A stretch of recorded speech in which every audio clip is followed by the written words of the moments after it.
मुझे बहुत सारे दोस्त कहते हैं मैं 4 नमाजें पढ़ता हूं तो फजर में आंख नहीं खुलती। तो मैं कहता हूं फजर वाली नमाज ही तो मजेदार है, जब जरा बिस्तर छोड़ना पड़ता है,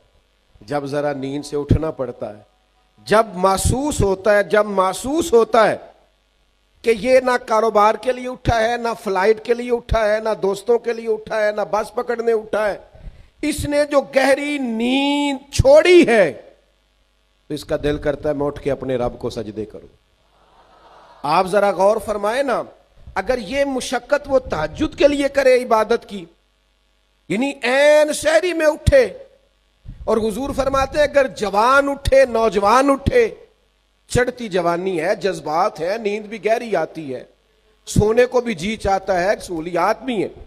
पर सारा कुछ छोड़ के उठा है तहज्जुद पढ़ने के लिए, तो अल्लाह के प्यारे रसूल सल्लल्लाहु ताला अलैहि वसल्लम फरमाते हैं जवान आदमी जब तहज्जुद पढ़ने के लिए खड़ा होता है ना, तो उसे देख के रब मुस्कुराता है जो उसकी शान के लायक। अल्लाह मुस्कुराता है जो उसकी शान के लायक है, जो उसकी अजमत के लायक है, जो उसको शाया है।